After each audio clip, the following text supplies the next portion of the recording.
నమస్కారం, రుద్ర న్యూస్ కు స్వాగతం. 99 సంవత్సరాలు పూర్తి చేసుకుని 100 సంవత్సరాలలోకి ఈ నెల 26కు అడుగెడుతున్న శుభ సందర్భంలో సిపిఐ పార్టీ ఆవిర్భావ జయంతోత్సవాలపై శనివారం రోజున సిద్దిపేట జిల్లా హుస్నాబాద్ పట్టణంలో అనబేరి సింగిరెడ్డి అమర్ల భవన్లో జిల్లా కార్యవర్గ సమావేశం నిర్వహించారు. ఈ సమావేశానికి ముఖ్య అతిథిగా సిపిఐ జాతీయ కార్యవర్గ సభ్యులు మాజీ ఎమ్మెల్యే చాడ వెంకటరెడ్డి పాల్గొన్నారు.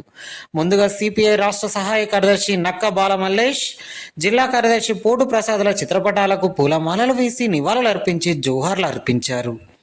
ఈ సందర్భంగా మీడియా సమావేశంలో వారు మాట్లాడుతూ సిపిఐ పార్టీ ఆవిర్భవించి ఈ నెల 26కు 99 సంవత్సరాలు పూర్తయి 100 సంవత్సరాలలోకి అడుగెడుతున్న శుభతరుణంలో దేశవ్యాప్తంగా శత జయంతోత్సవాలపై కార్యాచరణపై చర్చించామని, ప్రధానంగా గ్రామాన మండలాలలో వీధిన ప్రతి శాఖలో పార్టీ జెండాలు ఎగరవేసి పండుగ వాతావరణంలో ఘనంగా జయంతోత్సవాలు కార్యకర్తలు నాయకులు నిర్వహించుకోవాలని నిర్ణయించుకున్నట్లు తెలిపారు.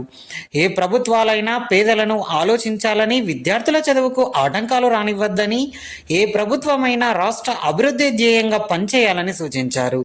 ఈ సమావేశంలో సిపిఐ జిల్లా కార్యదర్శి మంద పవన్, సిపిఐ రాష్ట్ర సమితి సభ్యులు గడిపే మల్లేష్, సిపిఐ జిల్లా కార్యవర్గ సభ్యులు జాగిరి సత్యనారాయణ, పోతిరెడ్డి వెంకటరెడ్డి, ఎడల వనేష్, కనుకుట్ల శంకర్, కిష్టాపురం లక్ష్మణ్, అందే అశోక్, అక్కన్నపేట, కోహెడ, బెజ్జంకి మండలాల కార్యదర్శులు కొమ్మల భాస్కర్, ముంజగోపి, బోనగురి రూపేష్, భారత జాతీయ మహిళా సమైక్య జిల్లా కార్యదర్శి పిల్లి రజని, బైరగోని సరోజన, ఏఎస్ఎఫ్ జిల్లా అధ్యక్ష కార్యదర్శులు సంగెం మధు, జేరిపోతుల జనార్దన్, దళిత హక్కుల పోరాట సమితి జిల్లా అధ్యక్షులు రామగళ్ల నరేష్, సిపిఐ జిల్లా కౌన్సిల్ సభ్యులు ఐలేని సంజీవరెడ్డి, పిట్టల బాలయ్య, మంద శ్రీనివాస్, బుజ్జాపురి రాజు, పిట్ల మల్లేశం, కర్నాల చంద్రు తదితరులు పాల్గొన్నారు.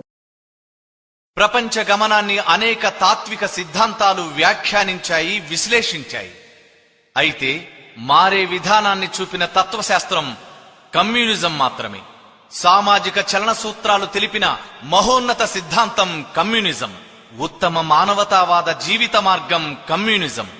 కమ్యూనిస్టుగా బ్రతికిన వాడికే దాని గొప్పతనం తెలుస్తుంది.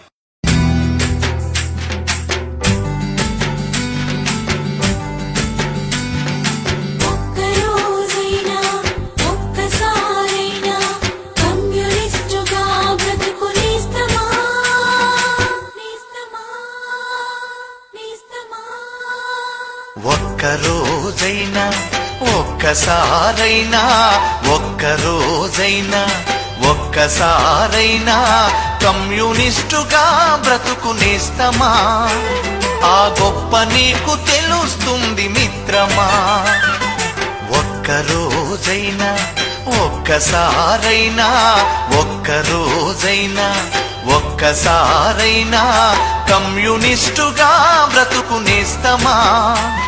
ఆ గొప్ప నీకు తెలుస్తుంది మిత్రమా. వర్గరహిత స్వర్గమది నేస్తమా.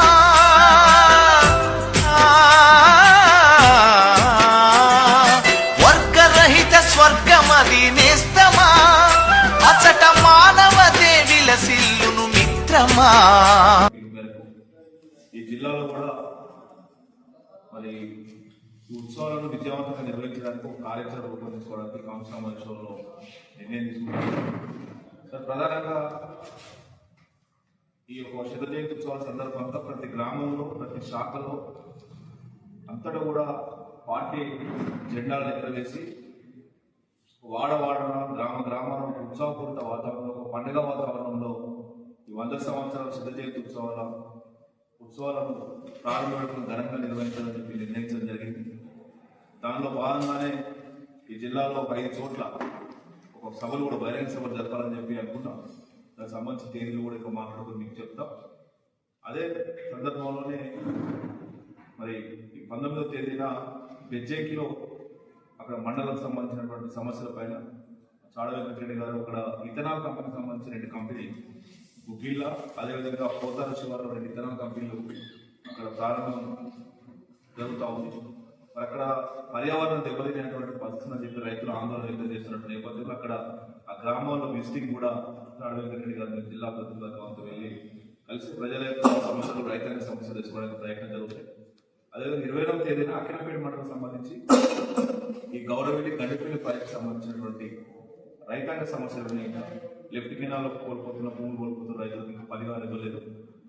వారికి మార్కెట్ రేట్ ప్రకారం పరిహారం ఇవ్వాలని, అదేవిధంగా అక్కడ ఇండస్ట్రియల్ పార్క్ ఈ జనగాం చౌడపల్లికి సంబంధించినటువంటి ఆ శివారు జరుగుతున్నటువంటి అక్కడ కూడా ఇండస్ట్రియల్ పార్క్ స్థలాలను గౌరవ గండిపల్లి ప్యాక్కి సంబంధించినటువంటి రైతుల సమస్యలు తెలుసుకోవడానికి కూడా 28వ తేదీన అక్కడ కూడా గ్రామాల్లో వెళ్ళి క్షేత్రస్థాయిలోనే ప్రజా సమస్యలు తెలుసుకోవడానికి ఆ రోజు కూడా ఒక కార్యక్రమం రూపొందించుకున్నాం.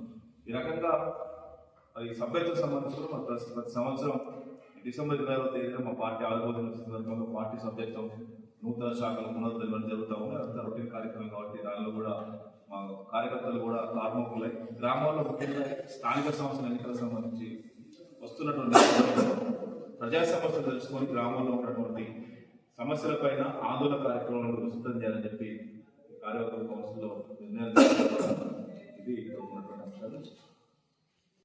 అవినీతికి నిలయంగా మారిపోయింది. అంటే మన దేశ కంపెనీ పైన అమెరికా వాళ్ళు విచారణ చేసే దృష్టికి వచ్చిందంటే నరేంద్ర మోడీ తరదించుకోవాలి, తరవంచుకోవాలి. ఇది భారతదేశానికి కూడా మనసారి. మనం మొదటి నుంచి చెప్పాము, ఆదాని గ్రూప్, అంబానీ గ్రూప్ ఈ రెండు కూడా నరేంద్ర మోడీకి పెద్ద కొడుకు అని చెప్పి వచ్చాం. ఇది వాస్తవం రుజువైంది. మన రేవంత్ రెడ్డి గారు కూడా, ముఖ్యమంత్రి గారు కూడా 100 కోట్లు నేను ఆదానికి వచ్చింది, అంబానీకి వచ్చింది, ఆదాని గ్రూప్ వచ్చింది, అవి ఆఫీస్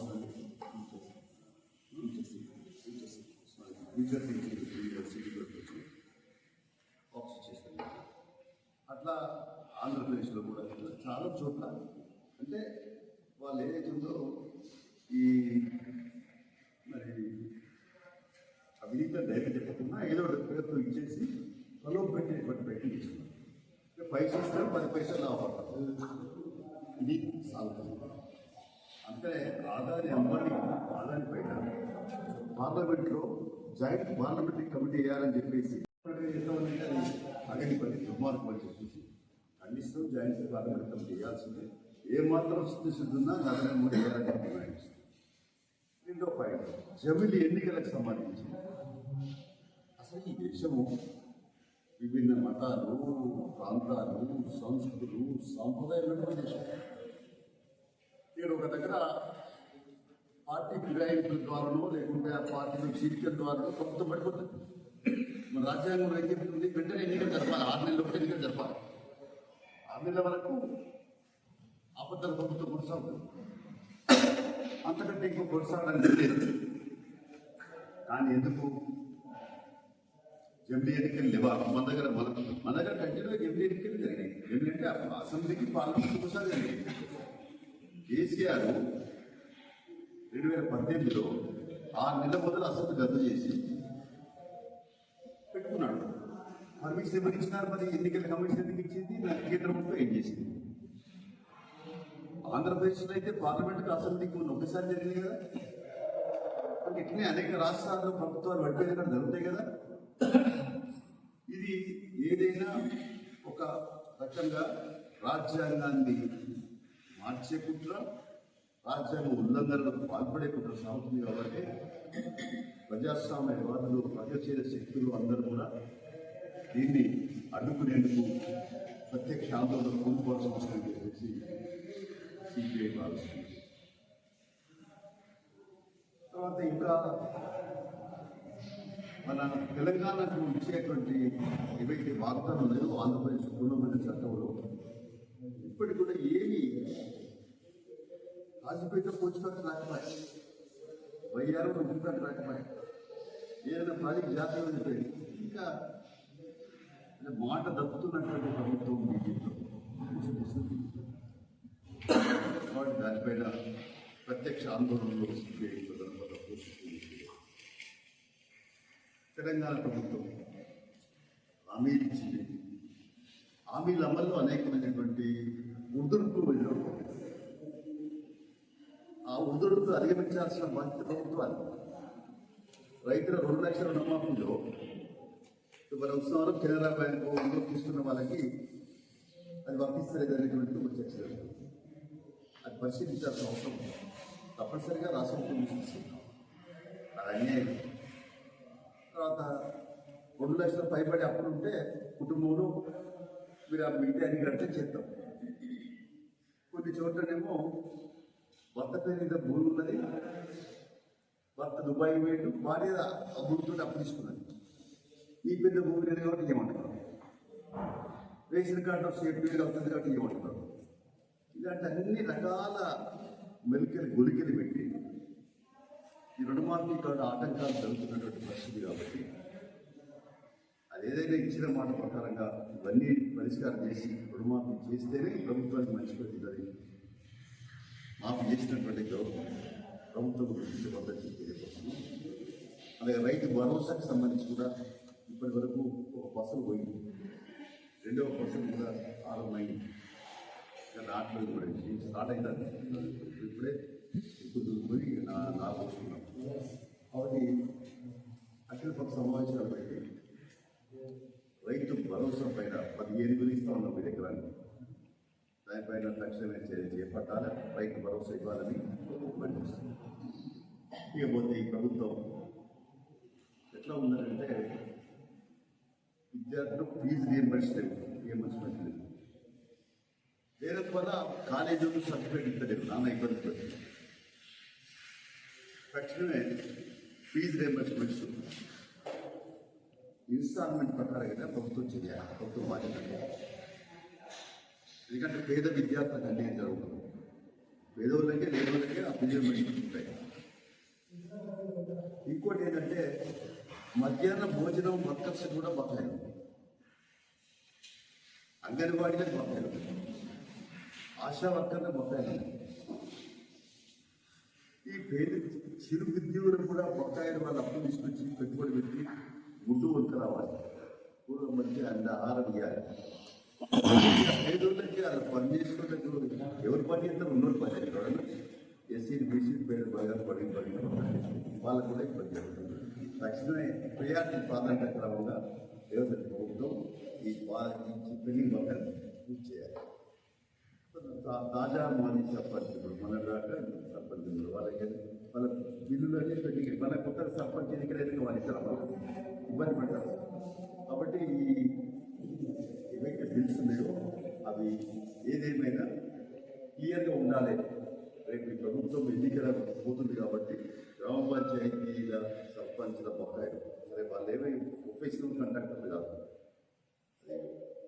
సర్పంచ్గా అధికారులకు వచ్చినారు కాబట్టి ఆ గ్రామ పంచాయతీ వైపులో పనిచేసినారు.